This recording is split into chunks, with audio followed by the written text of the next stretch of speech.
Hi అండి. నమస్తే. తెలుగు నవలా శ్రోతలకు లక్ష్మి కథల ప్రపంచానికి స్వాగతం.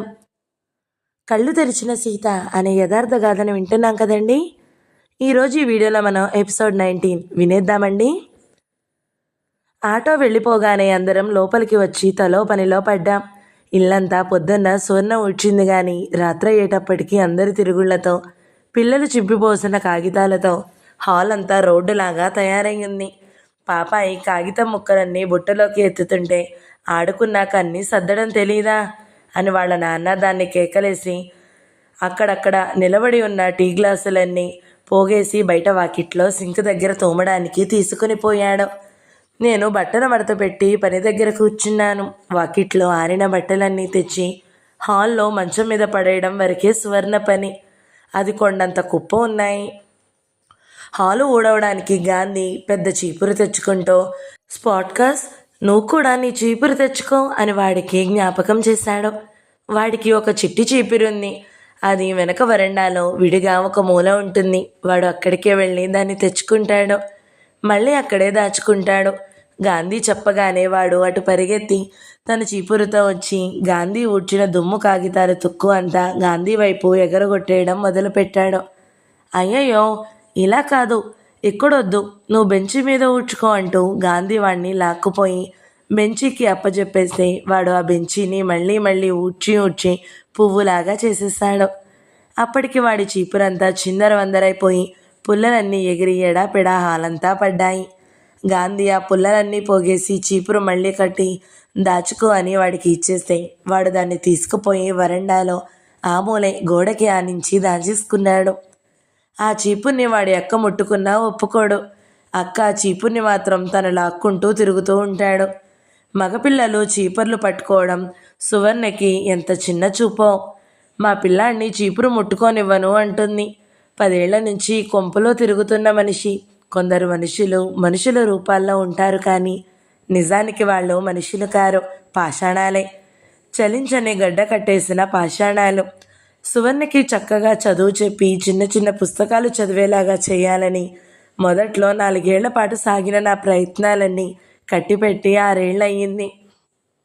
సువర్ణ మీద కోపాన్ని తగ్గించి జాలి కలిగించే సంగతులు కూడా కొన్ని ఉంటాయి కానీ చివరికి జాలి మిగలదు, మళ్ళీ కోపమే తలెత్తుతుంది. రోజు పొద్దున్న ఇక్కడికి పనికి వచ్చే లోపలే భర్త గారికి 3 సార్లు ఛాయలు ఇవ్వాలట. 3 సార్లకి సరిపోయే ఛాయ్ని ఒక్కసారే పెట్టేసి అందులో నుంచే అరగంటకోసారి కొంత తీసి వెచ్చబెట్టివ్వడం కాదు, 10 నిమిషాల తర్వాత తాగినా సరే అప్పుడే మళ్ళీ కొత్తగా పెట్టాలంటాడట ఆ భర్త. అంతేకాదు, ఒకసారి పెట్టిన గిన్నె ఖాళీ అయితే దాన్ని బాగా కడిగినా సరే దానితో రెండోసారి పెట్టకూడదట, ఇంకో గిన్నెతోనే పెట్టాలి. మూడోసారి మూడో గిన్నెతో. సువర్ణ కొడుకు కూడా నాన్నకి ఎలా కావాలంటే అలాగే చెయ్యి అంటాడట. రేపు తన పెళ్ళంతో ఎలా చేయించుకోవాలో తెలివిగా నేర్చుకుంటున్నాడా పుత్రుడు. ఎన్నడూ చీపురు ముట్టుకొనివ్వకుండా పెంచిన కొడుకుని చూసుకుని మురుస్తూ ఉంటుంది సువర్ణ. తన ఇంట్లో సంగతులు అప్పుడప్పుడు నళినికి చెబుతూ ఉంటుంది. నాకు చెప్తే నువ్వు ఆ మగాళ్ళిద్దరినీ వదిలేయడానికి ఈ టీగిన్ని సాక్ష్యం చాలు అంటారని తెలుసు. అందుకే ఏ మాట నాకు చెప్పదు. నళినికి చెప్పిన సానుభూతి కోసం చెబుతుంది కానీ మీ ఇంట్లో మగవాళ్ళు ఉన్నట్టు మా మగవాళ్ళు కూడా ఉంటే ఎంత బాగుండరు అనడానికి కాదు. ఆ తేడాన్ని గ్రహించినట్టు కనబడదు. మహా గ్రహిస్తే మీరు వేరు మేం వేరు అంటుంది. మీ కులం వేరు మా కులం వేరు అన్నట్టు. ఈ ఇంట్లో అసలు కులాలే లేవని ఆమెకి తెలుసు. గాంధీది వేరే కులం, నళినిది వేరే కులం, అన్ని కులాలు పోయాయి. పాపాయికి స్పాట్కాస్కి కులాలే లేవు. అన్నీ తెలుసు సువర్ణకి. ప్రతిసారి మీరు వేరు మీ పిచ్చి మీది అన్నట్టే మాట్లాడుతుంది. సరేలే, వేరేలే, ఏం బాగుంది అంటే మీ పద్ధతి మీది మా పద్ధతి మాది కదమ్మా అంటుంది. ఆ మనిషి తెలిసి మాట్లాడినా తెలియక మాట్లాడినా వాళ్ళ కొంపలో మగాళ్ల పెత్తనాలు వింటే ఆ మనిషి మీద చాలా జాలేస్తుంది. కానీ ఆ మధ్యాహ్నానికి కొత్త చీర కట్టుకుని కొత్త రంగు గాజులు మార్చుకుని తాజా పూలదండతో పొద్దున్న చెప్పుకున్నది ఈ మనిషేనా అని తెల్లబోతూ చూసేలాగా వస్తుంది. ఆ మగాళ్ళకి ఎందుకు ఎదురు తిరగదంటే ఈ చీరల ఆ గాజుల ఖర్చులకు వాళ్ళు అడ్డం పడకుండా ఉంటారని. అందుకే ఆ మనిషి మీద జాలి చచ్చిపోయి చచ్చిన కోపం తలెత్తుతుంది నాకు చాలాసార్లు. ఆమెకి అవకాశం ఉన్న ఆనందాలు, ఆ చీరలు, ఆ గాజులు, ఆ దుద్దులు, ఆ పట్టాలు అలాంటివే అని తెలుసు కానీ ఇంటి పని మనుషుల్లో వేరే వాళ్ళని కూడా చూశాను. చదువుకోవాలంటే ఆశ ఉన్న వాళ్ళని, ఏదన్నా చెబితే కాస్త మనసు పెట్టి విని ఆలోచించే వాళ్ళని కూడా చూశాను. మా పాషాణం అలాంటి రకం కాదు. ఈ పాషాణానికి సోకులో ముస్తాబులో శనివారం పగటి పస్తులు పెద్దమ్మ గుడి తప్ప రెండో సంగతి పట్టదు. ఇదేమిటి దారి తప్పిపోయాను. సువర్ణ కథ మొదలు పెడితే సీత కథ మూలబడింది. సీత వెళ్ళిపోయాక స్పాట్కాస్ట్ కూడా బెంచి ఊడ్చే పని చాలా చేశాడు కదా.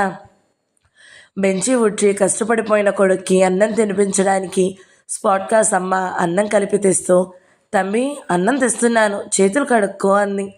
ఆమె మాతృభాష తమిళం, అందుకే ఆ తమిళం తంబి ముక్కతో వాణ్ణి పిలవడం మొదట్లో గాంధీ ప్రారంభించాడు.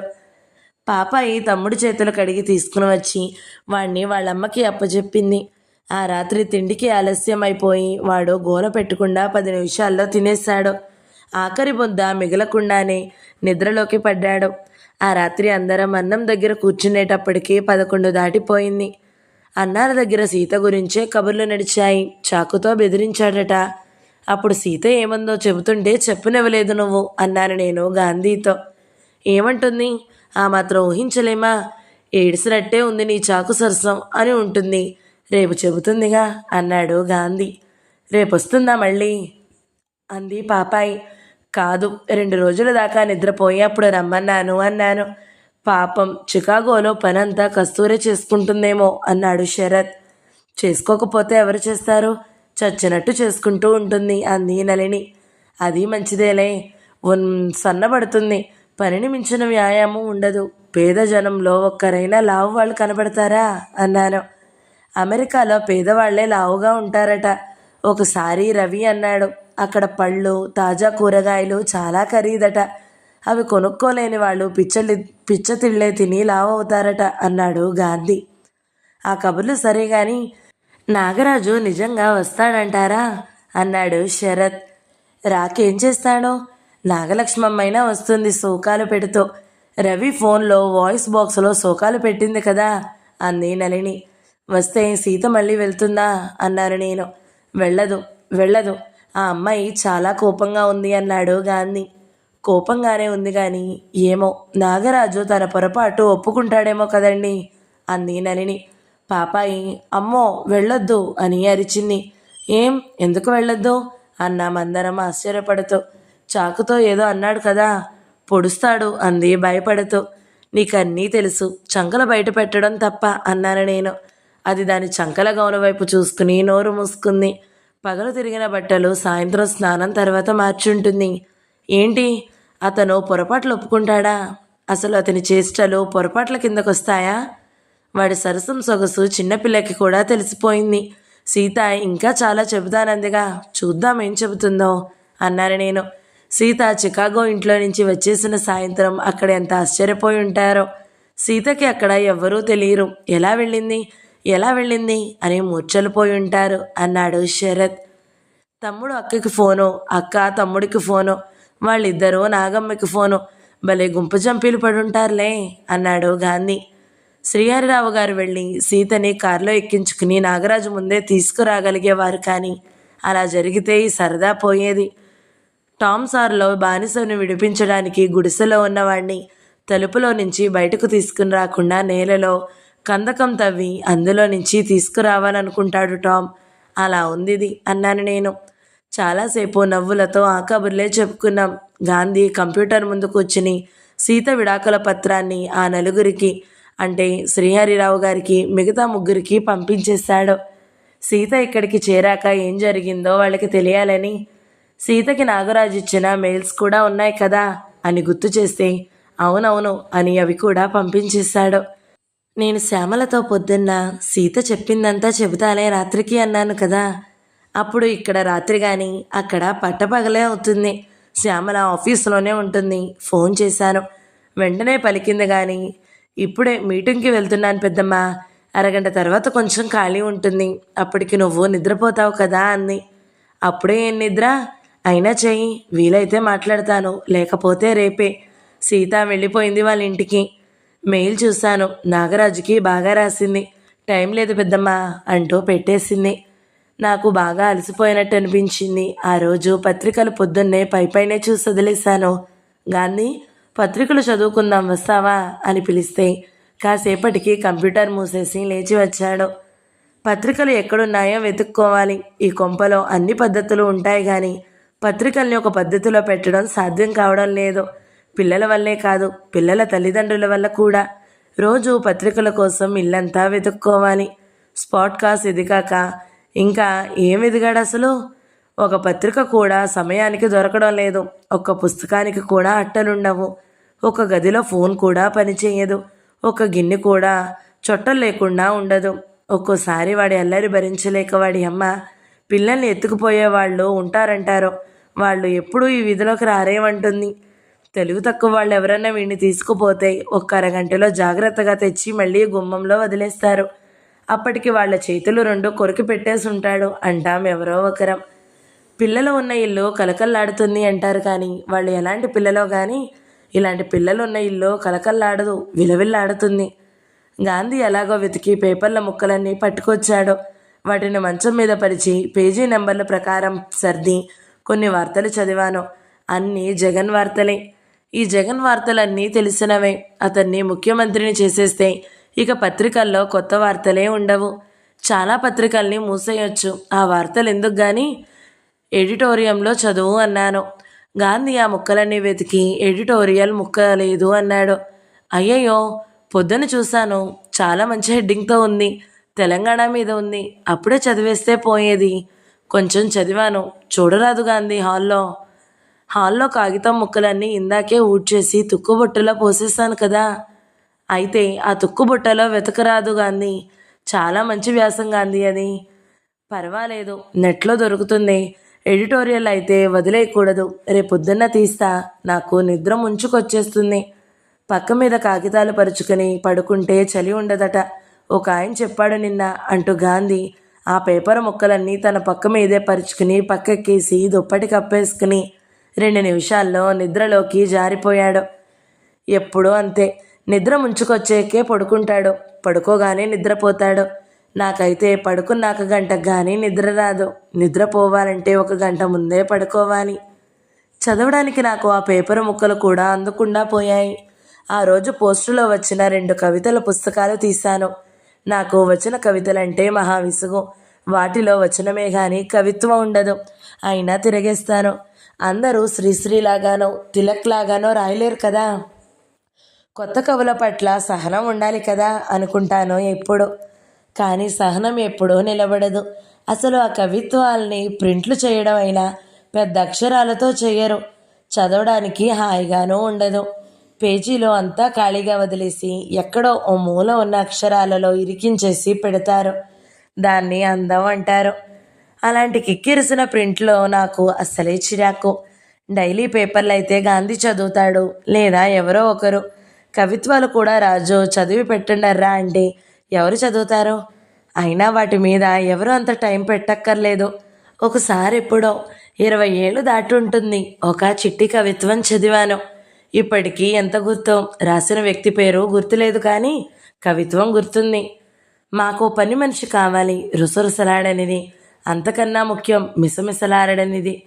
ఈ మాటలు ఎప్పుడు గుర్తొచ్చినా ఎంత సంతోషమో. ఆ 4 లైన్లలో మొత్తం సమాజం అంతా కనబడుతుంది. ఆ కవిత్వం చూపించే సమాజంలో యజమాని శ్రామిక సంబంధాలున్నాయి. వాళ్ళు సమానులు కారు, శ్రామికులు. రుసరుసలాడతారు మరి. అంతేకాదు, అక్కడ భార్యాభర్తల సంబంధము కనబడుతుంది. ఒక భర్త గారి కంటికి మిసమిసలాడే పరాయి ఆడది కనబడిందంటే ఇక ఆ భార్య కొంప కూలినట్టే. ఆమెకి ఆ భయం తప్పదు. పని మనుషులు రుసరుసలాడిన వాళ్ళని చూసి జాలిపడి వాళ్లతో సర్దుకుపోవాలి. వాళ్ళు మిసమిసలాడితే భర్తతో సర్దుకుపోవాలి. అంత అపనమ్మకాలతో ఉన్నాయి కుటుంబ సంబంధాలు. ఆ లైన్లో మరుపురావు, ఎంత గుర్తో. అలాంటివి దొరికితే ఎలా వదిలిపెడతాను చదవకుండా? ఉత్త తుక్కుని చదవడం ఎందుకు? Time waste. ఆ 2 పుస్తకాలు నానిల పుస్తకాలే. తేలిగ్గా కవులైపోదాము అనుకునే వాళ్ళే ఇలాంటి రాతలు మొదలు పెడతారు. ఏదో పడితే అది చదవాలంటే నాకు 1 పేజీ కూడా సాగదు. బోలెడు ఖర్చు పెట్టి ఆ పుస్తకాలు ప్రింట్ చేస్తారో, పోస్టు ఖర్చులు కూడా పెట్టి పంపిస్తారో. అదంతా తెలుసు. చదవాలనే ప్రయత్నిస్తాను, అయినా సాగదు. 2 కార్డులు తీసి ఆ పుస్తకాలు పంపిన కవులకు పుస్తకాలు అందినట్టు రాశాను. కార్డుల మీద అడ్రస్లు నేను రాయనక్కర్లేదు. తెల్లారి గాంధీ చూసుకుంటాడు. కవిత్వాలు మళ్ళీ తెరిచాను. నన్ను రక్షిస్తూ శ్యామల ఫోను. చెప్పు పెద్దమ్మా, మీటింగ్ అయిందిలే, నిద్రపోవడం లేదు కదా అంది. నువ్వెంతసేపు ఖాళీగా ఉంటావు? 2-3 నిమిషాలు, పర్వాలేదు. ఆహా, ఇక్కడ పొద్దున్న 8 నుంచి రాత్రి 10 దాకా మొత్తం 14 గంటలు మాట్లాడిందంతా నీకు 2 నిమిషాల్లో చెప్పాలా? మరేం చెయ్యాలి? 14 గంటలు ఎలా ఇవ్వను? ఇది ఆఫీసు. ఇంట్లో అయితే పిల్లాడు నిద్రపోతే తప్ప ఈ 2 నిమిషాలు కూడా దొరకవు. వాడు నిద్రపోయినప్పుడు నేను నిద్రపోతాను. ఆఫీసే నయం. సీత ఏం చెప్పింది? చాలా చెప్పింది. రాజీ పడడానికి పనికొచ్చే మనిషిలా లేడతను. సీత అమ్మ నాన్న విడాకుల పత్రం అప్పుడే పంపొద్దని గొడవ. బాగా భయపడ్డారు. భయం కాదు, కోపం అతని మీద. అతనికి ఏదో ఒక శిక్ష పడాలి అంటారు. వాడిని వదిలిపెట్టడమే వాడికి శిక్ష. పెద్దమ్మ, నేనే నీకు చాలా సంగతులు చెప్పాలనుకున్నాను. పర్వాలేదులే, ఇంకో 2 నిమిషాలు. నా క్లాస్మేట్ ఒక అమ్మాయికి 4 ఏళ్ల కిందటే పెళ్ళయింది. చెన్నైలో ఉద్యోగం చేస్తుంది. 7 ఏడాది నుంచి వాళ్ళ ఆయన ఇంకో సంసారం పెట్టాడని నెల్లాళ్ళ కిందట బయటపడిందట. విడాకులకే నిర్ణయించుకుంది. పిల్లలు లేరు. తేలిగ్గానే బయటపడుతుంది కానీ బాగా ఏడుస్తూ చెప్పింది. మొదట చచ్చిపోవాలి అనిపించిందట. అది ఏడుస్తూ చెప్తే నాకు రాత్రంతా నిద్ర పట్టలేదు. రోలొచ్చి మధ్యలతో చెప్పుకున్నట్టుంది. నా సంగతి దానికి బాగా తెలీదు. మగాళ్ళు ఎందుకిలా ఉంటారు పెద్దమ్మా? ఆడవాళ్ళేమో ప్రేమ ప్రేమ అని మగాళ్ళ వెంట తిరుగుతారు. మగాళ్ళు పెళ్ళాల్ని ఖాతరే చేయరేం? మగాళ్ళ వెంట తిరగకుండా మగుళ్ళు కాని వాళ్ళు వెంట తిరిగితే మగాళ్ళ జాతర చేస్తారేమో. శ్యామల కొంచెం నవ్వింది. అలాగైతే ఆ బతుకులెందుకు? నిన్నటి నుంచి నాకు చాలా బెంగగా ఉంది. మగాళ్ళకి మాత్రం భార్యల ప్రేమ అక్కర్లేదా? అలాంటి మగాళ్ళని ఇంకో ఆడవాళ్ళైనా ఎలా నమ్ముతారు? పెద్దమ్మ, నేను వెళ్ళాలి, టైం అయింది. సరే, బెంగపడకు. అప్పుడు రాత్రి 12 దాటిపోయింది. శ్యామలకి తన గురించి బెంగ అలవాటైపోయింది. స్నేహితురాలి గురించి కొత్త బెంగ పట్టుకుంది. అది అలవాటైపోతుంది. ప్రేమలు, సుఖాలు, దుఃఖాలు అన్నీ అలవాట్లుగా మారిపోతాయి. వాటి తేడాలే అంతరించిపోతాయి. మళ్ళీ చదవడానికి కవిత్వాన్ని తీస్తే ఈ కవిత్వాల వాళ్ళు మగాళ్ళ ప్రేమలు ఎందుకు మారిపోతాయో రాస్తే బాగుండును అనిపించింది. ఎన్ని పేజీలు తిప్పినా మనసు వాటి మీద నిలబడలేదు. నిద్ర రాదు కానీ అయినా పడుకున్నాను. సీత నిలబడుతుందా నిజంగా? అదే ధ్యాస ఆ రాత్రంతా. నిలబడకపోతే మళ్ళీ వెళ్తుంది, వెళ్తే మళ్ళీ వస్తుంది. విడిపోయే వాళ్ళ మధ్య ప్రతి చోట జరిగేదే అది. భర్తలు వస్తారు, ఏవో చెబుతారు. భార్యలు నమ్ముతారు. సందేహాలతోనే మళ్ళీ బయలుదేరుతారు. భర్తల వాగ్దానాలన్నీ శుద్ధ అబద్ధాలని అక్కడ తెలుస్తుంది భార్యలకు. మరలా వాళ్ళు వెనక్కి పరిగెత్తుకుని వస్తారు. జానకి అదే చేసింది. పుట్టింట్లో అన్న సహాయం ఉంది. చక్కగా చదువులో పడింది. బతుకు తెరువు సమస్య లేదు. పిల్లలు లేరు. ఏ సమస్య లేదు. అయినా వెంకట్రావుని నమ్మి మళ్ళీ వెళ్ళింది. కొన్నాళ్ళకే అర్ధరాత్రి కటికి చీకట్లో రోడ్డు మీద పరిగెత్తుకుంటూ వెనక్కి వచ్చింది. శ్యామల మాత్రం శివరాం నుంచి 6 నెలలు దూరంగా ఉంది. అప్పుడు పిల్లాడు లేడు. ఉద్యోగం చేసుకుంటూ అతనికి దూరంగా తన బ్రతుకుతుంది. అలాగే ఉండిపోవచ్చు కదా. అతను అడుగుతున్నాడు, వచ్చిపోతున్నాడు. అతని మీద పెద్ద నమ్మకమూ లేదు. తన వల్లనే అతనికి ఏదో అవమానం జరిగిందనే పశ్చాత్తాపం. వెళ్ళింది మళ్ళీ. 2-3 నెలల్లోనే విరక్తిలోకి మారింది. తన కడుపులో శిశువుతో ఆ ఇంట్లోనే వేరే నివాసం పెట్టుకుంది. వాళ్ళ సంగతే కాదు, నేను అంతే చేశాను. పుట్టింటికి వచ్చేసి కొన్నాళ్ళు ఉన్న నేను మళ్ళీ వెళ్ళాను. కానీ నా పరిస్థితి వేరు. నాకు ఉద్యోగం, జీతం, గీతం లేవు. 3 పిల్లలు. వాళ్ళకి తిండి పెట్టే మార్గం లేదు. పుట్టింట్లో తల్లిదండ్రులకు ప్రేమ ఉంది కానీ వాళ్ళకే సుఖంగా తిండి లేదు. కథలు రాసుకుంటూ ఆ డబ్బుతో 3 పిల్లల్ని పోషించడం ఎవరికైనా సాధ్యమేమో కానీ నాకు సాధ్యం కాదని నాకు ఆనాటికే బాగా తెలుసు. ఎప్పుడైనా ఒక కథ రాస్తే అదే ఆఖరి కథ అనుకుంటాను ఇప్పటికీ. తర్వాత కూడా రాస్తానని, రాయడం చేతనవుతుందని నాకెప్పుడూ అనిపించదు. తిండి కోసం అతని దగ్గరికి మళ్ళీ పోవడం కన్నా చచ్చిపోవడం నాకు ఇష్టంగా ఉండేది. అయినా నేను ఒక్కదాన్నే కాదు. ఒక్కదాన్నే అయితే పిల్లలకి ప్రైవేట్లు చెప్పుకుంటూ బ్రతికేయగలిగేదాన్ని. కానీ ఒక పల్లెటూళ్ళలో నలుగురు పిల్లలకి ప్రైవేట్లు చెప్పినా ఆ డబ్బుతో ముగ్గురు పిల్లల్ని బ్రతికించుకోవడం సాధ్యం కాదని తెలుసు. అప్పటికి నేను స్వీట్ హోమ్ మొదటి భాగం రాసిస్తాను, అంధకారంలోనూ రాసిస్తాను, బలిపీఠం ఎప్పుడో రాసిస్తాను, పేకమేడలు అంతకు ముందే రాసిస్తాను, కృష్ణవేణి ప్రారంభంలోనే రాసిస్తాను, ఎన్నో రాసిస్తాను. వాటి పబ్లికేషన్లో ఆ పుస్తకాల స్టాకులు కూడా ఉన్నాయి. కానీ అతను నా పుస్తకాలన్నీ కూడా ఒక చెరలో పెట్టుకున్నాడు. నాకు ₹1 రావాలన్నా ఆ పుస్తకాలే ఆధారం. అవి లేవు. పుట్టింట్లో కూడా పేదరికం ఎందుకు ఉందో చెప్పాలంటే కొంచెం చెప్పాలి. చిన్నతనంలో తిండికి బట్టకి దేనికి లోపం లేకుండా ఉన్నాము. మా నాన్నకి చారెడు భూమి ఉందో లేదో కానీ మా అమ్మకి 20 ఎకరాలు ఉండేది. అది మా తాతది. మా అమ్మది తెలంగాణ అని, మా నాన్నది ఆంధ్ర అని ఆ పేర్లో నిన్న మొన్నటి దాకా తెలియవు. మా తాత ఊరిని ఉత్తరాది అనేవారు మా ఊళ్ళో. మా తాతకి కుకునూరు దగ్గర దాచవరంలోనూ భూదేవిపేటలోనూ చాలా భూమి ఉందని చెప్పుకునేవారు. మేమెంతో చిన్నపిల్లలం. అప్పుడు నాకు 5 ఏళ్ళు దాటి ఉండవు. దాచవరం వెళ్ళినప్పుడు మేము చిన్నప్పటి నుంచి ఉండే తాడేపిల్లిగూడెం దగ్గర ఎన్నడూ కనబడని వింతలు ఉత్తరాదిలో కనబడేవి. రాత్రులు పగళ్ళు కూడా వాకిట్లో నెగళ్ళలో గోడ బయట నుంచి మొక్కజొన్న చేను, ఆ చేనులో మంచెలో నిచ్చెన దానికే ఉండేది. బాగా ఎక్కేవాళ్ళం. దూరంగా పోతే ఇసుక బర్రలో నీళ్ల గుంటలు, చెలవలో ఏదో అనేవాళ్ళు. గుంట తీస్తే నీళ్ళు వచ్చేవి. చిన్న గిన్నెలో అవి పట్టుకుంటే ఎంత కంపో. అవే తెచ్చేవాళ్ళు. తెల్లారేపాటికి ఇంటి చుట్టూ ఈగల్లాగా ఎగిరే ఉసుళ్లను పట్టుకుని ఒక ముంతలో జమ చేసి మూకుట్లో పోసి వేయించి శనగల పప్పులాగా తినేవాళ్ళం. మేము తినే ఉంటాం, గుర్తులేదు. మా తాత పొద్దున్నే ఏవో సద్దులు రంగులు ఉండే మేదర పెట్టి ఒకటి దగ్గర పెట్టుకుని నుదురు మీద పొడుగ్గా రంగు బొట్టు పెట్టుకునేవాడు. ఎవరో వచ్చి ఒక చెంబుతో అక్కడ ఏదో పెట్టేవారు. అది కళ్ళు అని అప్పుడు తెలియదు. మా అమ్మమ్మ గురించి నాకు జ్ఞాపకం ఉన్న సంగతి ఒక్కటే. అది కూడా బాగా కళ్ళు తాగుతుంది. అది పిల్లల్ని దగ్గరికి తీసుకోవడం కానీ పలకరించడం కానీ చేసేది కాదు. ఆ మనిషిని అమ్మమ్మ అని ఒక్కసారి కూడా పిలవలేదు. దగ్గరికి వెళ్ళేవాళ్ళం కాదు. మా తాత లక్షువుడు అనే ఆవిడ్ని ఉంచుకున్నాడు. ఆమె ఇల్లు మట్టి గోడలతో, ఇంటి చుట్టూ పొదలతో చిట్టి ఇల్లు. అక్కడ ఆడుకునేవాళ్ళం. లక్షువుడు వెంట తిరిగేవాళ్ళం. ఆ లక్షువుడు, ఆ చిట్టి ఇల్లు ఇప్పుడు కూడా నా కళ్ళల్లో ఉన్నాయి. ఆయన తాత ఊరు 2 సార్ల కన్నా ఎక్కువ సార్లు వెళ్ళలేదు. తాతే మా ఊరు వచ్చేవాడు. తాతకి మగపిల్లలు లేరు. ఆఖరు కూతుర్ని ఇల్లరికం పెట్టుకున్నాడు. మా అమ్మగాక మిగతా 4 కూతుళ్ళు ఆ చుట్టుపక్కలే ఉన్నారు. వాళ్ళందరికీ ఆస్తులు ఇచ్చాడు. మా అమ్మ ఒక్కతే ఆంధ్రాలో ఉంది. తాతకి మా ఊళ్ళో ఉన్న 20 ఎకరాల్లో పంటని మా కుటుంబానికే వాడేవారనుకుంటా. మా తాతతో మా అమ్మ, నాకు 6 ఆడపిల్లలు కదా, వాళ్ళకి పెళ్ళిళ్ళు చేయాలి, 12 ఎకరాలు చాలు అంటే అలాగేలే అన్నాడట తాత. ఎప్పుడూ ఆ నమ్మకంతో ఉండేది మా అమ్మ. ఆడపిల్లలు కదా అని భయపడేది కాదు. 2 ఎకరాల కట్నాలు ఇచ్చి పెళ్ళిళ్ళు చేస్తాను అని ధైర్యంగా ఉండేది. ఆస్తులు ఉన్నవాళ్ళు వాటిని పిల్లలకు ఎలా పంచాలో ఆలోచించి వెంటనే చేయరు. ఇవ్వదలిచిన దాన్ని కూడా ఒకంతటా జారనివ్వరు. ఇవ్వడంలో సంతోషం అనుభవించరు. మా తాత హఠాత్తుగా జబ్బు చేసి చచ్చిపోయాడు. మా అమ్మకి ఏమివ్వాలో రాసివ్వలేదు. అక్కడితో అంతా మారిపోయింది. మా తాత ఆస్తి మీద హక్కులన్నీ మా అమ్మమ్మ వయ్యాయి.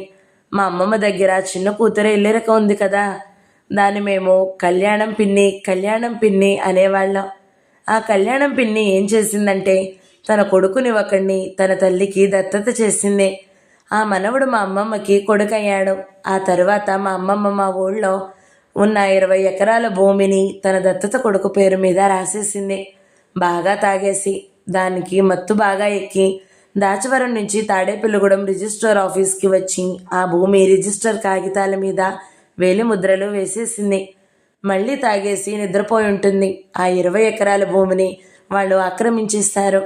మా అమ్మకి ధనవంతులైన తల్లిదండ్రుల నుంచి ఒక కాని డబ్బైనా రాకుండా అయిపోయింది.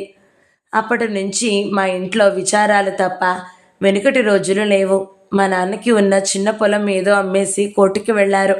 కానీ అది నెగ్గలేదు. భర్త ఆస్తి మీద హక్కు భార్యదే, దాన్ని ఆమె ఎవరికైనా ఇచ్చుకోవచ్చు అని చెప్పింది కోర్టు.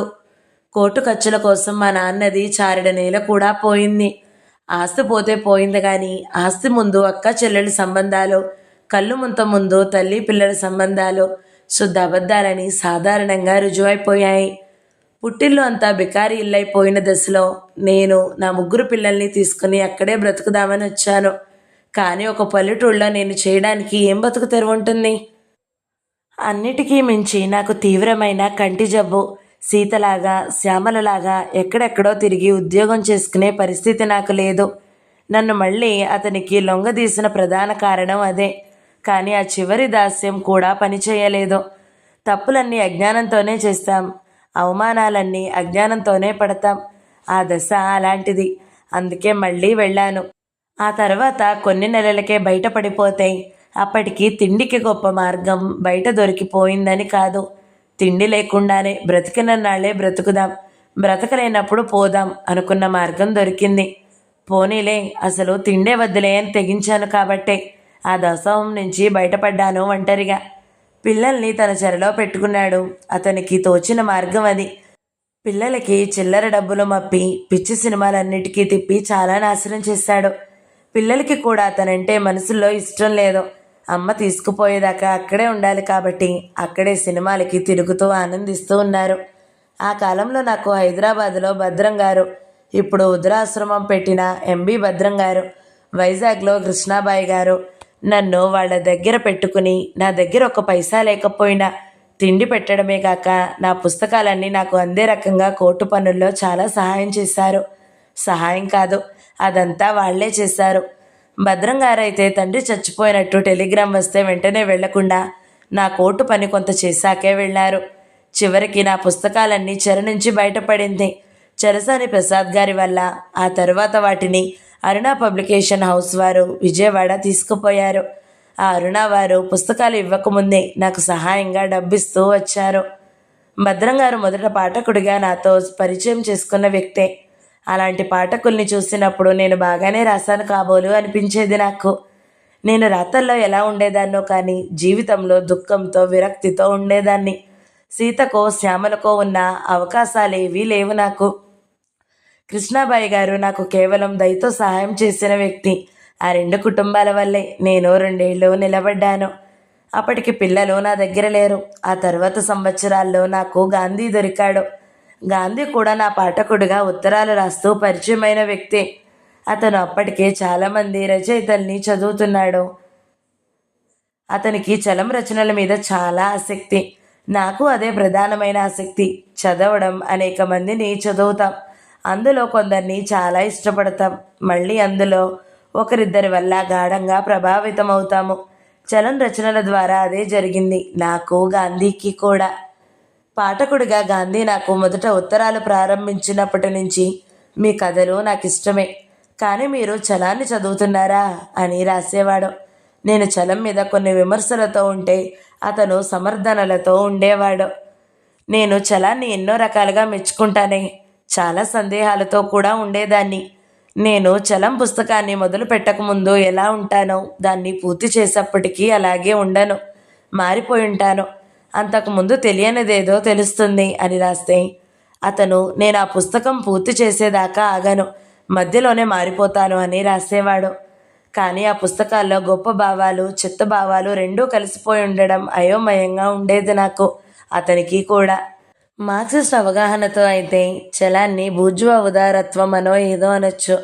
కానీ అప్పుడు ఏమీ తెలీదు. అప్పటి మా ఉత్తరాల్లో మార్క్స్ లేడు ప్రారంభంలో. ఇతర రచయితలు ఎవరూ లేరు.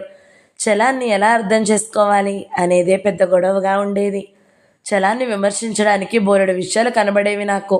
కానీ గాంధీ వెంటనే ఒప్పుకోకుండా సమర్థిస్తే, నీ సమర్థన నాకు బాగా లేదు గాంధీ, ఆ విషయం మళ్ళీ ఒకసారి ఆలోచించి చూడు అనడమే నేను చేయగలిగేదాన్ని. నేను రాసేదాని మీద అతను బాధ్యతగా డిస్కస్ చేసేవాడు. దాటవేతలు, దబాయింపులు ఎప్పుడూ లేవు. గాంధీ చలం కథల్లో అక్కడక్కడా చేసే సమర్థనలు కొన్ని వీగిపోతూ ఉండేవి. చలం పుస్తకాల్లో తప్పులు ఒప్పులు అప్పటికే తెలుసుకొని ఒప్పులే ఇష్టపడ్డం కానీ తప్పుల్ని ఇష్టపడలేదు. వాటితో రాజీ లేదు. ఆ దృష్టి ఇద్దరికీ వచ్చింది. అది ఎంత దృఢంగా, ఎంత స్థిరంగా ఉండాలో అలాగే ఉంది. ఆ పుస్తకాల్లో దొరికిన మంచి భావాలు, ఆ పుస్తకాలు చదవకముందు సాధారణంగా ఉండే అభ్యంతరాలన్నిటినీ తుడిచిపెట్టే స్థాయి మాలో. నేను కంటి ఆపరేషన్ కోసం హైదరాబాద్లో భద్రం గారింటికి వచ్చి కొన్నాళ్ళున్నాను. ఆ రోజుల్లో గాంధీ అప్పుడప్పుడు నాతో మాట్లాడడానికి వచ్చేవాడు. అప్పుడు ఉస్మానియా యూనివర్సిటీలో క్యాంపస్లో జార్జ్ రెడ్డి వంటి ఫ్రెండ్స్తో స్టడీ సర్కిల్లో మార్క్సిజం గురించి చదివేవాడని చెప్పేవాడు. సరోజినీదేవి కంఠాసుపత్రిలో నా కళ్ళకు ఏవో ఆపరేషన్లు అయితే జరిగాయి. రెటీనా బాగాలేదో ఏదో అన్నారు. ఆపరేషన్లు జరగక ముందు ఎలా ఉండేదో జరిగిన తర్వాత కూడా అలాగే ఏడిసింది. మార్పు నాకేమీ తెలియలేదు. ఆసుపత్రిలో ఉన్నప్పుడు గాంధీ అక్కడికి వచ్చి సహాయాలు చేసేవాడు. ఆ తర్వాత నేను మా పల్లెటూరు వెళ్ళిపోయాను. గాంధీతో నాకు అప్పటికి ఉత్తరాలు పరిచయం దాదాపు 2 ఏళ్ల నుంచి. హైదరాబాద్లో ఉన్న రోజుల్లో అతని ప్రవర్తనని చూడగలిగిన పరిచయం కూడా జరిగింది. గాంధీ వివాహితుడు కాదు, నాకన్నా వయసులో చిన్నవాడు. పిల్లలు నా దగ్గర లేకపోయినా వాళ్ళని తెచ్చేసుకోవాలని నా ఆశ. నాకు పుస్తకాల వల్ల కాస్త డబ్బు అందినా నేను ఇక నా పిల్లలతో ఎలా బ్రతకాలో, వాళ్ళని ఎలా చదివించాలో తెలియని నా దుఃఖమే. ఆనాడు నాకు ఒక మార్గం చూపించుంటుంది. గాంధీకి ఒక స్నేహితుడు ఉండేవాడు. ఆ స్నేహితుడు కూడా పాఠకుడిగా నాకు ఉత్తరాలు రాసేవాడు. నేను ఆ ఇద్దరికీ కలిపే జవాబులు రాస్తూ ఉండేదాన్ని. నేను మా ఊరి నుంచి ఒకసారి గాంధీ స్నేహితుడికి ఒక ఉత్తరం రాశాను. గాంధీకి రాసిన ఉత్తరం ఒకటి నీకు పంపుతున్నాను, దాన్ని నువ్వు కూడా చదువు. గాంధీ మీద నాకు ఒక అభిప్రాయం కలుగుతుంది. నా ఉత్తరాన్ని అతను వింతగా తీసుకోడని అనిపిస్తుంది. గాంధీకి ఇప్పటికే ఏ అమ్మాయి మీదైనా ఆసక్తి ఉన్నట్టు నీకు తెలిస్తే నా ఉత్తరం అతనికి ఇవ్వద్దు, వెంటనే చింపేయి. నా ఉత్తరం సంగతి అతని దగ్గర ఎప్పుడూ ఎత్తకు.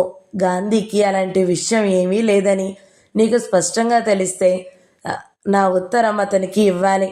నువ్వు ఈ సహాయం చేస్తావని రాస్తున్నాను అని రాశాను. ఆ తర్వాత వెంటనే గాంధీ మా ఊళ్ళో ఉన్న నాకు రిజిస్టర్ ఉత్తరం రాశాడు. మీ ఉత్తరం చూశాను. నేను ఇదే విషయం మీతో ప్రస్తావించాలి అనుకుంటూనే ఉన్నాను, కానీ ఇంతవరకు చొరవ చేయలేదు.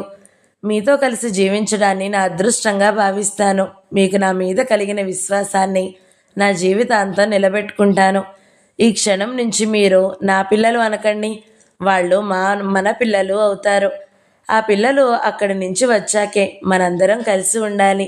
మీ విశ్వాసాన్ని ఎప్పటికీ నిలబెట్టుకుంటాను. ఇంతకన్నా గాఢంగా 1000 జన్మల్లో అయినా నిలబెట్టుకుంటాను అని చెప్పాలనుంది. కానీ నాకు జన్మల మీద నమ్మకం లేదు కదా. అలా చెప్తే మీరు ఒప్పుకోరు. ఈ ఒక్క జన్మనే ఆనందమయం చేసుకుంటాను. నేను మీకోసం ఎదురు చూస్తూ ఉంటాను. ఇంతవరకు నా మనసులో ఎవ్వరూ లేరు, మీరు తప్ప. నన్ను నమ్మండి, మీ గాంధీని. నేను నిర్గంతపోతూ ఆ ఉత్తరాన్ని నా మొహానికి అద్దుకుని చాలా ఏడ్చాను. నా స్వార్థం కోసం అతని జీవితాన్ని పాడు చేస్తానా అని అప్పటికీ నా సంకోచం. నా చొరవ అలా ఫలిస్తుందని నాకు కొంచెం నమ్మకమే. అయినా ఆ జవాబుని నమ్మలేకపోయాను. ఒక పురుషుడి నుంచి అటువంటి ఉత్తరం అందుకున్న స్త్రీకి ఎలాంటి ఆనందం కలుగుతుందో, అదీగాక మహాప్రవాహంలో కొట్టుకుపోతూ ఉన్న ప్రాణికి ఒక నావ ఎదురై ఒక చేతిని సహాయంగా దొరికితే ఇంకెంత ఆనందం పెరుగుతుందో అదంతా కలిగింది నాకు. ఆనందం కన్నా ఆశ్చర్యమే 1000 రెట్లు అధికం. ఆ ఆశ్చర్యం నన్ను ఈనాటికి వదలదు. అది ఒక వింతలాగా తప్ప ఒక సహజత్వంలాగా అనిపించదు ఇప్పటికీను. ఆ ఉత్తరం తర్వాత నేను గాంధీకి మళ్ళీ రాశాను. గాంధీ, సరిగా ఆలోచించుకున్నావా? తొందరపాటు కాదు కదా? జాలి పడుతున్నావా నా మీద? నువ్వు ఎలాంటి జవాబు ఇచ్చినా నేను నిన్ను అర్థం చేసుకుంటాను. నన్ను అపార్థం చేసుకోకు. కొన్నాళ్ళు ఆలోచించాకే మళ్ళీ రాయి అని రాశాను. దానికి అతను గతంలో రాసిందే 100 సార్లు రాశాడు. మీరు జాడి పడే పరిస్థితుల్లో ఉన్నట్టుగా మిమ్మల్ని మీరు అనుకోవడం నాకు దుర్భరంగా ఉంది. భద్రం గారు వెంటనే మీకు సహాయం చేయగలరు. ఆయనకి ప్రెస్ ఉంది. మీ కంటికి శ్రమలేని పని ఏదైనా ఆయన మీకు చూపించగలరు. ఆయన సహాయం ఉండగా మీరెందుకు ఇంత నిరుత్సాహపడుతున్నారో నాకు ఆశ్చర్యంగా ఉంది. మీ మీద జాలి సానుభూతి చూపే అదుకుడినా నేను? అలాంటి మాటలు అనకండి ఎప్పుడో. మీ మీద నాకు కలిగింది ప్రేమ, దానికన్నా తక్కువది ఏదీ కాదు. మంచి సాహిత్యాల నుంచి నేను నేర్చుకున్నది ప్రేమ లేని సహజీవనం జంతుప్రాయమని. మీది స్వార్థం కాదు, నాది స్వార్థం కాదు. ఇది మీరు అర్థం చేసుకోలేని విషయమూ కాదు అని రాశాడు ప్రతిసారి. నేను ఆ సంగతి నా క్షేమం కోరు భద్రం గారికి, కృష్ణాబాయి గారికి కూడా చెప్పాను. చలం గారికి కూడా రాశాను. నేను మా ఊరు నుంచి వైజాగ్ వెళ్ళినప్పుడు పిల్లలతో రహస్యంగా కలిసినప్పుడు గాంధీ సంగతి మా పెద్దబ్బాయి ఉదయ్కి చెప్పాను. మనం గాంధీతో కలిసి ఉండబోతున్నాం తర్వాత కాలంలో అని. అప్పుడు ఉదయ్కి 10 ఏళ్ళు. గాంధీ మంచివాడేనా అన్నాడు. మంచివాడనే అనుకుంటున్నాను. మంచివాడు కాడని తేలితే విడిపోదాం. ఇక మనల్ని ఎవరిని నమ్మకుండా ఉందాము అన్నాను. ఎలాగో బ్రతుకుదామని కూడా అన్నాను. ఆ తర్వాత 2 ఏళ్లకి గానే మేము కలిసి ఉండడం సాధ్యం కాలేదు. అప్పటికి పిల్లలు నా దగ్గరికి రాలేదని వాళ్ళ కోసమే ఎదురు చూస్తూ కృష్ణాబాయి గారి ఇంట్లోనే ఉన్నాను. అప్పుడు వేణుగోపాలరావు గారు అనగా కృష్ణాబాయి గారి భర్త నన్ను మందలిస్తూ ఒకటే బోధించారు. మీరు ముందు ఎక్కడో ఒక చోట ఒక ఇల్లు తీసుకుని సెటిల్ అవ్వండి. పిల్లలు ఎక్కడికి పోతారు, వాళ్లే వస్తారు అని పదే పదే చెప్పారు. ఆ తర్వాతే హైదరాబాద్లో ఒక ఇల్లు మారిన జీతము ప్రారంభమయ్యాయి. నా వైపు కానీ గాంధీ వైపు కానీ ఎటువైపు కుటుంబాల నుంచి అభ్యంతరాలు లేవు. ఎందుకు లేవంటే ఉంటే అవి సాగవని 2 వైపుల వాళ్ళకి తెలుసు. ఎవరి జోక్యాలకి అవకాశాలు ఇవ్వలేదు నేను గాంధీ కానీ. మా జీవితాలు మా ఇష్టం, మా జీవితాలు మా సొంతం. మా గట్టితనాలు మా కుటుంబాలకు మొదటి నుంచి తెలుసు. మా వాళ్ళందరూ నిజంగా సంతోషించారు గాంధీని చూసి. మా నాన్న లేడు కానీ నాన్న ఉంటే గాంధీని చూసి చాలా సంతోషించును. మా అమ్మ గాంధీని చూసి అతనితో నేను పిల్లలు క్షేమంగా ఉంటామని పూర్తిగా నమ్మింది.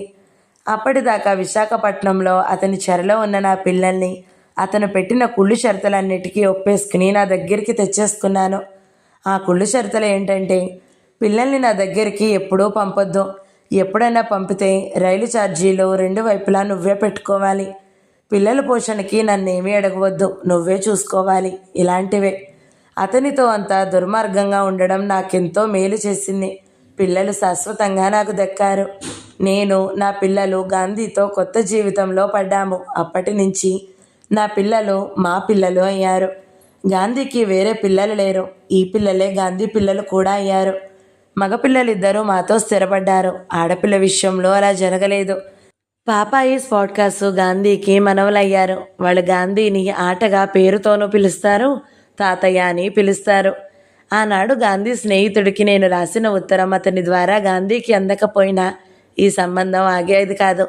కొన్నాళ్ళకి గాంధీయే నన్ను అడిగేవాడు, లేదా నేను అతనికే రాసేదాన్ని. ఏదో ఒకటి జరిగేది.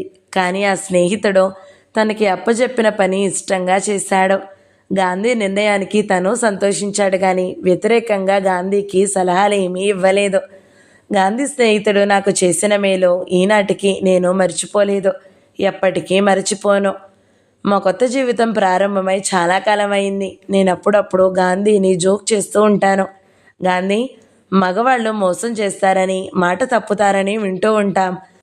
నువ్వు మాత్రం మగవాళ్ల పరువు కాపాడావు, నిలబెట్టావు.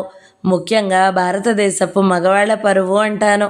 గాంధీ నవ్వుతాడు. లేకపోతే ఊరుకోండి, ఏమిటా జోకులు, అవే దొరికాయా అంటాడు. నీ మాటని 1000 జన్మలో అయినా నిలబెట్టుకుంటా అన్నావు. 1001వ జన్మలో ఏం చేస్తావు? నిలబెట్టుకునేది 1000 జన్మల వరకేనా అంటే బాగా నవ్వుతాడు. అందుకేగా నా తప్పు తెలుసుకుని జన్మలు లెక్కొదిలేశాను. ఆ ఉత్తరంలో నేను 1000 జన్మలని కాదు, ఎన్ని జన్మలకైనా అని రాసినట్టు మార్చుకోండి. జన్మల లెక్క అచ్చు తప్పుతుంది అనుకోండి అంటాడు. హేమంత్ కుమార్ పాడతాడే, నయే చాంద్ హోగా నా తారే రహేగా. చంద్రుడు ఉండడు, తారలు ఉండవు, నేను నీవాడిగా ఎల్లప్పుడూ ఉంటాను అంటాడు. ఆ పాట విని రాసావా ఈ ఉత్తరము అంటాను నేను. ఆ పాట నాకు అప్పుడు తెలీదు అంటాడు. పోనీ ఏదైనా కవిత్వం కాపీ కొట్టి రాసావా 1000 జన్మల దాకా అని అంటే, అంత మంచి కవిత్వాన్ని ఇష్టపడితే అది కాపీ కొట్టడమా? దాన్ని నేను ఓన్ చేసుకున్నాను అంటాడు. మంచివాడు గాంధీ మంచివాడేనా అని మా పెద్దబ్బాయి చిన్నప్పుడు అడిగాడు కదా. మంచివాడే అని తేలింది. గాంధీ, నువ్వు ఇప్పటిదాకా మంచివాడవని తేలిందిరే అంటే బాగా నవ్వుతాడు. గాంధీ అందరికన్నా స్పాట్కాస్ట్కి బాగా నచ్చుతాడు. వాడి పీడనంతా భరిస్తూ ఉంటాడు. స్నేహాలు, ప్రేమలు ఉండాలన్నా పోవాలన్నా ఖచ్చితమైన కారణాలుంటాయి. ఇరుపక్షాలలోనూ నీతి ఉండాలి. నీతి కూడా కొన్ని భావాలే. సరైన వైరుధ్యాలు లేని భావాలు ఏర్పడినా నిలబడకపోతే స్నేహాలు, ప్రేమలు అన్నీ అర్ధాంతరమైపోతాయి. ఎవరితో నీతి తప్పినా తల్లి పిల్లలే, అక్క చెల్లెళ్ళే శత్రువులవుతారు. శత్రుత్వాల దాకా పోయినాక మనుషుల్లో అనేక చోట్ల అనేక విముఖతలు ఏర్పడి నిష్కారణంగా దూరం అవుతారు. మళ్ళీ కలవడాలు సాధ్యం కానంత దూరాలు. ఈ పరిస్థితి నాకు పాఠకులతో కొన్నిసార్లు వస్తూ ఉంటుంది. ఇవాళ మీరంటే ఆరాధన అని చెప్పిన వాళ్ళు, రాసిన వాళ్ళు రేపు వింతగా ప్రవర్తిస్తారు. నేను చాలాసార్లు అనుకున్నాను, నేను కొందరు పాఠకులు అని కొన్ని పరిచయాల్ని రాయాలని. అందులో నిలిచిన పరిచయాలు ఉంటాయి, పోయిన పరిచయాలు ఉంటాయి. రాయాలనుకున్నాను కానీ ఆ పని ఎప్పుడూ పెట్టలేదు. పాఠకులు ప్రసాద్ గాంధీని ఒక ప్రశ్న అడిగాడు. గాంధీ జవాబు చెప్పుకున్నాడు. అదొక్కటే ఇప్పుడు చెప్పి మిగతా సంబంధాల విషయం ఇంకెప్పుడన్నా రాస్తాను, తొందరగానే రాస్తాను. నేను సీత కథ వదిలేసి మళ్ళీ దారి తప్పానా? కాదు, ఇది దారి తప్పడం కాదు. పుస్తకం చదవకుండా ఒక్కరోజైనా గడపలేని సీత పుస్తకాల ముఖం ఎరగని వాణ్ణి ఎలా ఎంచుకుందంటే ఎంత పెద్ద తప్పు చేసిందో, పుస్తకాల విలువ ఎంత ఉన్నతమైనదో చెప్పడానికే నా సంగతి చెప్పాను. నేను గాంధీ కలవడానికి అసలైన కారణం పుస్తకాలే. మొదట నా పుస్తకాలు, తర్వాత చలంగారి పుస్తకాలు. మాలో ఎవరికి పుస్తకాలు ముఖం తెలియకపోయినా ఇలా జరిగేది కాదు. ఇంకా అంతర్గతంగా మా స్వభావాలు సరిపోవడం కూడా కారణమైతే కావచ్చేమో. ఆ స్వభావానికి కారణం పుస్తకాలే. ఏ స్వభావమైనా భావాల పుట్ట. భావాలందేది మారేది అంతా పుస్తకాల నుంచే. స్వభావానికి ప్రారంభం ఇళ్ల నుంచి, బళ్ళ నుంచి. శాంతం, ఆగ్రహం, స్వార్థం, నిస్వార్థం, ధైర్యం, అధైర్యం అన్నీ భావాల ద్వారా ఏర్పడేవే. భావాలు పాతవి అయితే అవి పాత స్వభావాలు, కొత్తవి అయితే కొత్త స్వభావాలు. భావాలు మారితే స్వభావాలు మారతాయి. భావాలతో సంబంధం లేని స్వభావాలు ఎక్కడా ఏర్పడవు. పుస్తకాలు చదివే వాళ్ళంతా, రాసే వాళ్ళంతా తప్పకుండా ఉత్తములుగా ఉంటారనడానికి లేదు. పుస్తకాలు చదవని వాళ్ళు, రాయని వాళ్ళు తప్పకుండా అదములుగా ఉంటారనడానికి లేదు. కానీ పుస్తకాలు చదివే వాళ్ళతో కలిసి బ్రతకడానికి పుస్తకాలు చదవని వాళ్ళు పనికిరారు. అలాగే చదవని వాళ్ళకి చదివే వాళ్ళు పనికిరారు. ఒకరితో ఒకరికి తలనొప్పులు. పుస్తకాలు చదివే వాళ్ళైనా చదవని వాళ్ళైనా ఇద్దరు ఒకే రకం వాళ్ళైతే అది సామరస్యానికి మొదటి మెట్టు. అయినా అది ఒక్కటే చాలదు. భార్యాభర్తలుగా మారిపోయే ఇద్దరు వ్యక్తుల స్వభావాలు రెండు పాతవో రెండు కొత్తవో అవ్వాలి. అది చివరి మెట్టు. స్వభావాలు పాతవి అయితే అందులో మళ్ళీ అన్ని వైరుధ్యాలే ఎదురవుతాయి. సీత నాగరాజులో ఆ లక్షణాలు తెలుసుకోలేదు. ఆమె చదువుతుంది, అతను చదవడు. ఆమె నేర్చుకుంటుంది, అతను నేర్చుకోడు. ఆమె మారుతుంది, అతను మారడు. ఆమె సమానత్వ భావాల కోసం తహతాలాడుతుంది, అతను బానిస యాజమానిత్వాన్ని ఆరాధిస్తాడు. అటువంటి ఇద్దరు మనుషుల సంబంధం ఎలా నిలబడుతుంది? నిలబడితే అది ఎంత శాంతిగా సాగుతుంది. సీత నాగరాజును తెలుసుకోకపోవడమే కాదు, తనని తనే తెలుసుకోలేదు. తన భావాలేమిటో, తనకేం కావాలో స్పష్టంగా తెలుసుకోలేదు. శ్యామల అదే చేసింది మొదట్లో. జానకి అదే చేసింది మొదట్లో. నేను అదే చేశాను మొదట్లో. ఎవరికి సరైన జ్ఞానాలు లేవు మొదట్లో. పిల్లల తల్లిదండ్రులకి సరైన జ్ఞానాలు లేవు. అందుకే ఈ చరిత్రలు ఇలా మళ్ళీ మళ్ళీ నడుస్తాయి.